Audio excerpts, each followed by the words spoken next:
بسم اللہ الرحمن الرحیم۔ فا پس اذکرو تم یاد کرو، نی مجھے، اذکر میں یاد کروں گا، کم تمہیں، وشکرو اور تم شکر ادا کرو، لی میرا، واو اور لا نہ، تکفرون تم میرا انکار کرو۔ یا ایہا الذین اے وہ لوگو، آمنو جو ایمان والے ہو، استعینو تم مدد طلب کرو، بالصبر ساتھ صبر کے، والصلاۃ اور نماز کے، ان بے شک اللہ تعالیٰ مع ساتھ ہے، الصابرین صبر کرنے والوں کے۔ فاذکرونی اذکرکم پس تم میرا ذکر کرو میں تمہارا ذکر کروں گا، واشکروا لی ولا تکفرون اور میرا شکر ادا کرو اور میری ناشکری نہ کرو۔ یا ایہا الذین آمنو اے ایمان والو، استعینوا بالصبر پس صبر کے ساتھ مدد طلب کرو، والصلاۃ اور نماز، صبر اور نماز کے ساتھ مدد طلب کرو، ان اللہ مع الصابرین بے شک اللہ تعالیٰ صبر کرنے والوں کے ساتھ ہے۔ نحمدہ و نصلی علی رسولہ الکریم، اما بعد۔ سورہ بقرہ کی آیت نمبر 152 ہے، جس میں اللہ رب العزت بہت ہی خوبصورت الفاظ میں ہمیں اپنی یاد دہانی کی تلقین فرما رہے ہیں۔ اور چونکہ اس سے پہلے اللہ تبارک و تعالیٰ نے اپنے کچھ انعامات کا ذکر فرمایا تھا، جیسے تحویل قبلہ یا ابراہیم علیہ السلام کے ساتھ وابستگی یا ان کی دعا کی وجہ سے ہمیں نبی کریم صلی اللہ علیہ وسلم کی عظیم ذات کا ملنا، اور دیگر بہت ساری، اور اس کے علاوہ جو ہے وہ بنی اسرائیل کے واقعات تسلسل کے ساتھ چل رہے تھے، حالات وہ بھی تقریباً جو ہے کمپلیٹ ہوئے ہیں۔ تو ایک نئے ٹاپک آگے مختلف احکامات مسائل وغیرہ آئیں گے، تو اللہ تبارک و تعالیٰ ان کی ابتداء میں ہی ہم سے یہ کہہ رہے ہیں کہ مجھے یاد کرو میں تمہیں یاد کروں گا۔ اب اس کے لیے مفہوم میں تو کوئی گہرائی میں جانے کی ضرورت نہیں ہے، آپ سب سمجھ گئے کہ اللہ رب العزت فرما رہے کہ مجھے یاد کرو، کیونکہ اللہ رب العزت ہی اس لائق ہیں کہ ہم ان کو یاد کریں، دن رات صبح و شام یاد کریں۔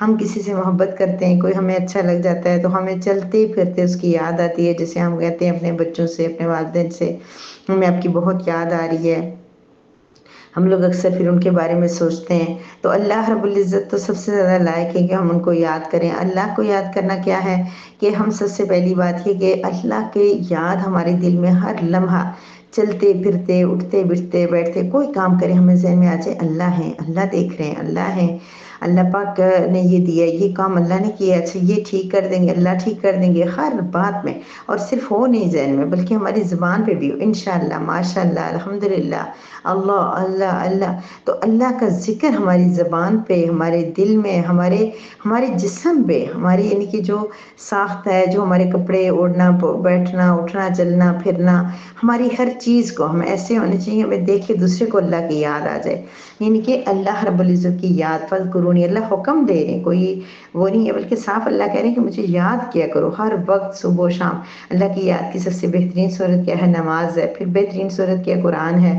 قرآن کی تلاوت کریں گے تو قرآن کے اندر خود بہت سمیع علیم فلاں فلاں اللہ تعالیٰ کی ڈھیروں صفات گنوائی گئی ہیں۔ اللہ کو سب سے زیادہ پسند ہے کہ ہم قرآن پڑھ کے اللہ کو یاد کریں۔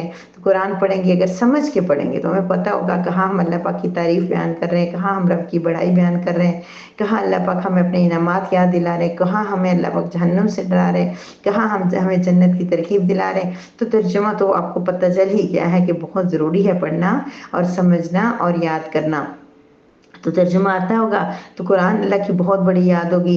تو جب ہم اللہ کو یاد کریں گے، یعنی اللہ کا شکر ادا، اگر اللہ اپنے وشکرو، یعنی یاد کا ایک طریقہ کیا ہے؟ شکر کرو، ہر نعمت جو نعمت نظر آئے، چلتے پھرتے اٹھتے بیٹھتے، ہزاروں، ایک مطلب میں کچھ بھی نہیں کرتی، بیٹھی ہوئی ہوں، آنکھیں، زبان، یہ ناک، یہ کان، یہ بولنا، یہ چلنا، یہ اٹھنا، یہ بیٹھنا، کیسی کیسی رب کریم نے مجھے نعمتیں دی ہیں۔ جب کچھ کریں گے کھائیں گے تو پھر دو الگ نعمت، کہیں سفر کریں گے تو گاڑی الگ نعمت، کوئی اور نعمت، کتنی نعمتیں اس دنیا میں ہم جس سے فائدہ اٹھاتے ہیں، ان سب کو یاد کر کے رب کریم کا شکر ادا کرنا۔ اب اللہ ہمیں کیسے یاد کریں گے؟ اللہ تعالیٰ ہمیں نئی نئی رحمتیں دیں گے، ہم پہ عنایتیں کریں گے، اور اپنے ہم سے بہتر مجلس میں، فرشتوں کی محفل میں یاد کریں گے کہ دیکھو میرا بندہ میرا ذکر کر رہا ہے۔ قرآن پاک کی مختلف صورتوں میں ایسا بھی آتا ہے کہ اللہ کے فرشتے اللہ تعالیٰ سے دعا کرتے ہیں، یا اللہ یہ جو ایمان والے ہیں ان کو سلامت رکھنا، ان کو مزید نیک بنا، ان کی بخشش کر دینا، دنیا میں بھی اور آخرت میں بھی جب جائیں گے تو جن کا ایمان پختہ ہوگا، کچھ اعمال میں کمی بیشی ہوگی تو ان کے لیے جنت میں فرشتے اللہ تعالیٰ سے دعا کریں گے، یا اللہ ان کی مغفرت کر دے۔ تو اللہ تعالیٰ کیا فرما رہے ہیں ہم سے کہ کیا کرو، مجھے یاد کرو، میں تمہیں یاد کروں گا۔ میں فرشتوں کے سامنے بیٹھ کے کہوں گا دیکھا میرا بندہ کیسا میرا ذکر کر رہا ہے، دیکھا شیطان نے اس کو بہکانے کی کتنی کوشش کی لیکن یہ نہیں بہکا اپنے راستے سے۔ وشکرولی، میرا شکر ادا کرو۔ شکر، ذکر کا سب سے بہترین طریقہ کیا ہے؟ شکر۔ اور شکر کا بہترین طریقہ نماز، جیسے کہ آنے والی آیت میں بھی اللہ پاک فرما رہے ہیں یا ایھا الذین آمنوا استعینوا بالصبر والصلاۃ، اے ایمان والو تم مجھ سے مدد طلب کرو صبر اور نماز کے ساتھ۔ صبر اور نماز اللہ تعالیٰ کی پسندیدہ ترین چیزیں، اسی لیے ہم سورہ فاتحہ میں کہتے ہیں ایاک نعبد و ایاک نستعین، اللہ ہم نماز پڑھ رہے ہیں، ہم تیری عبادت کر رہے ہیں اور تجھ سے ہی ہم مدد طلب کر رہے ہیں۔ تو اللہ تعالیٰ یہاں ہمیں سب تلقین فرما رہے ہیں کہ پہلی بات نماز پڑھو۔ میری پیاری بہنوں، ہم لوگ منتیں بہت مان لیتے ہیں، یہ کام ہو گیا تو میں اتنے نفل پڑھ لوں گی، یہ کام ہو گیا تو اتنے پیسے دے دوں گی، لیکن ہمیں چاہیے کہ جب ہمیں کوئی نعمت مل جائے تو ہم جائے نماز بچھائیں اور 2 رکعت نفل پڑھ کے اللہ کا شکر ادا کریں۔ اللہ کو یہ زیادہ پسند ہے۔ کوئی مشکل آ جائے، کوئی پریشانی آ جائے، ہم نہیں مانگتے، ہم منہ سے بہت بولتے ہیں کہ اللہ ہماری یہ پریشانی دور کر دے، ہم سب کو کہتے ہیں کہ تم دعا کر لو، تم میں بہت پریشان ہوں، میرا کوئی مسئلہ ہو گیا، آپ ایسا کریں، لیکن ہم خود جان نماز بچھا کے نماز کے ساتھ، صبر کے ساتھ، نماز کے ساتھ ہم اللہ تعالیٰ سے نہیں مانگتے۔ نماز پڑھ کے ہمیں 2 رکعت نفل پڑھ کے، 4 رکعت نفل پڑھ کے، 8 10 پڑھ کے تو اللہ تعالیٰ سے ہم مانگے۔ ہم بعض اوقات بچے جو ہے اسکولوں میں پڑھنے والے، ان کے پیپرز ہوتے ہیں، رزلٹ آ رہا ہوتا ہے، تو وہ ان دنوں اگر تہجد پڑھنا شروع کر دے تو ہم ان کو طنز کرتے ہیں کہ آپ نے پہلے تو کبھی تہجد نہیں پڑھی، آپ آج پڑھ رہے ہو۔ تو اللہ کہہ رہے ہیں، اللہ کہہ رہے ہیں کہ جب آپ کو میری ضرورت پڑے تو نماز پڑھ کے مجھ سے مانگو۔ پھر بچے پڑھتے رہے نماز، کسی وقت تو پڑھ رہے ہیں، کسی طرح سے تو اللہ کو وہ نفلی رکعتوں نمازوں میں یاد کر رہے ہیں۔ تو ہمیں بھی یہ کرنا چاہیے کہ جب ہمارا کوئی مسئلہ ہو، جب ہمیں کوئی پریشانی ہو تو ہمیں کیا کرنا ہے؟ صبر، پہلی بات صبر کے ساتھ مانگنا ہے، صبر کے ساتھ نماز پڑھنی ہے۔ صبر یہ نہیں ہے کہ بندے کو شدت کا غم، اس کے عزیز جان، اس کا والد، اس کا بیٹا، اس کے ماں اس دنیا سے چلے گئی اور وہ روئے نہیں۔ مجھے بہت برا لگتا ہے جب کوئی کسی کے والد دنیا سے جا چکے ہیں اور اس گھڑی میں اس کو چپ کروا رہا ہوتا ہے۔ رونے دیا کریں، یہ رونے کا وقت ہوتا ہے، رونا آتا ہے، لیکن صبر کیا ہے کہ سینہ نہیں پیٹنا، چیخیں نہیں مارنی کہ آپ کی آواز باز جائے، آنسو بہانے، رونا ہے، منہ سے لفظ کو ایسا ادا نہیں کرنا جس سے رب کریم ناراض ہو جائے، کہنا اللہ تیرا حکم میں راضی، اللہ میں راضی ہوں، دل پھٹ رہا ہے، رو رہی ہوں، سب کچھ بہت دکھ ہے، بہت غم ہے، لیکن رب کریم تیری طرف سے یہ آیا ہے، تو نے یہ مجھے یہ دکھ دیا ہے، میں صبر کروں گی۔ تو صبر کے ساتھ ساتھ روتی رہے، تڑپتی رہے، جتنا رونا ہے روئے۔ تو رونا صبر کی منافی نہیں ہے، لیکن روتے ہوئے الفاظ اچھے ادا کرنا، اس لمحے بھی رب کو بولنا نہیں، اس لمحے کی رب کے طریقے کو نہیں بولنا، اس کی اطاعت کے نہیں بولنا، تو صبر کرنا ہے اور نماز پڑھنی ہے۔ جب بھی کوئی مشکل پیش آئی، ایک اصول بنا لیں اپنی زندگی کا، یاد رکھیں اس آیت کو کہ اللہ پاک ہم سے کہہ رہے ہیں کہ نماز پڑھ کے آپ نے صبر کر کے مجھ سے مانگنا ہے، پھر میں تمہاری مدد کروں گا، پھر وہ مشکل نہیں رہے گی، وہ چھوٹی ہو، بڑی ہو، آسان ہو، ہر طرح کی مشکل کو دور کون کر سکتا ہے؟ ہر امر کو کون سہل کر سکتا ہے ہمارے لیے؟ کون آسان کر سکتا ہے؟ وہ رب کریم ہے۔ تو جیسے کہ میں نے بتایا کہ ابھی جو ٹاپک کلوز ہوا، تو اب یہ دور تھا صحابہ کرام کا جس میں ان کے جو فتوحات ہوئی ہو رہی تھی، لیکن شہادتیں بھی ہو رہی تھی، ان کو خفاقے بھی کرنے پڑ رہے تھے، ان کو اپنے دین کے لیے بہت وقت بھی دینا پڑتا تھا۔ ہم تو کچھ بھی نہیں کر رہے، ہم اگر 1 گھنٹہ قرآن پاک کے آدھا گھنٹہ 20 منٹ اگر سن لیں تو بہت بڑی بات ہوگی، ہم اس کو آیت کو تیار کر لیں تو بڑی بات لگتی ہے، ہمیں لگتا ہے کہ ہم نے کوئی پہاڑ کر لی ہے۔ نہیں میری پیاری بہنوں، یہ کچھ بھی نہیں ہے، رب نے جو انعام دیے ہیں، رب نے جو ہمارے ساتھ احسان کیے، اس کے مقابلے میں یہ کچھ بھی نہیں ہے۔ اس لیے ہمیں مشکلات کو دور کرنے کے لیے ہمیشہ جدوجہد بھی کرنی ہے اور کبھی گلے شکوے نہیں کرنے ہیں۔ ہر کام کو، ہر پریشانی کو حکمت اور تدبیر کے ساتھ اس کا مقابلہ کرنا ہے، اور ہر وقت میں ہمیں یہ یقین رکھنا ہے کہ اللہ ہے نا، اللہ ٹھیک کر دے گا، اللہ ہے نا، اللہ بہتر کر دے گا، اللہ بہتر کرے گا، اللہ بہتر کرے گا۔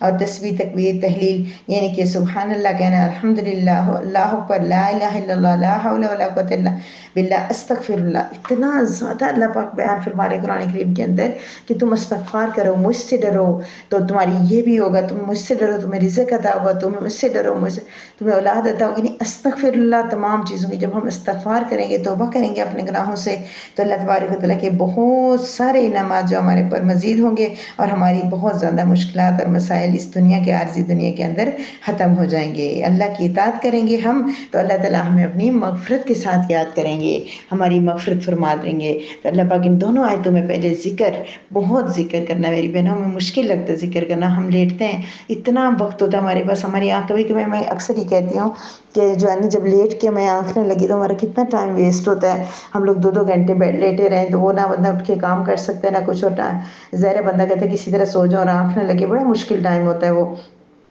تو ہم اس کو بھی تو قیمتی بنا سکتے ہیں. بغیر اٹھے ہم لوگ وہیں پہ لیٹے لیٹے ہم تسبیح کر سکتے ہیں، اللہ پاک کو یاد کر سکتے ہیں. اچھا، اللہ کو یہ بھی تو کتنا پسند ہوگا کہ ہم اللہ تعالیٰ کو اپنے خیالوں میں یاد کریں. سوچیں میرا اللہ تعالیٰ آپ نے یہ بھی دی ہے، یہ بھی دی ہے، اللہ آپ کتنے عظیم ہیں، اللہ ہم سے آپ سے ملیں گے، اللہ مجھے نیک بنا دیں، میں آپ سے مل لوں، جنت میں آپ سے ملنا چاہتی ہوں.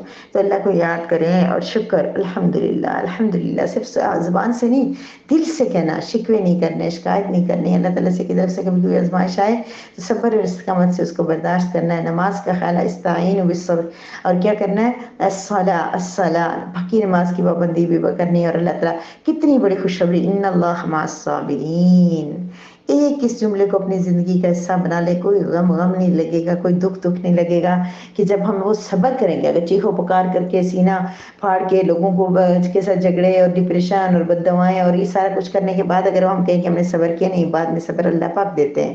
بہت گزرنے کے ساتھ انسان بہتر ہو جاتا ہے. صبر وہی ہے، نبی کریم صلی اللہ علیہ وسلم نے فرمایا، جو غم کی ابتدائی وقت میں ہوتا ہے. جو ہی کوئی خبر ملے اس وقت اگر ہم انا للہ و انا الیہ راجعون بولنے کے بعد اپنے رب کے سامنے آنسو بہائیں تو وہ صبر ہوگا. تو وہ صبر جب ہوگا تو اللہ تعالیٰ ہمارے ساتھ ہوں گے. اور اللہ تعالیٰ تو ساتھ ہوتے ہیں، مع اللہ ساتھ ہوتے ہیں. تو کیا مطلب اللہ تعالیٰ کی اس طرح تو ہم کہتے ہیں ہر جگہ ہر وقت اللہ تعالیٰ موجود ہے. تو اس کا مطلب یہ کہ اللہ کی مدد بھی ساتھ ہوگی. اللہ تو موجود ہے، ہر وقت ہمارے ساتھ ہیں، لیکن اللہ تعالیٰ اپنی مدد کے ساتھ ہماری تائید کریں گے تو ہماری نصرت فرمائیں گے. وآخر دعوانا ان الحمد للہ رب العالمین.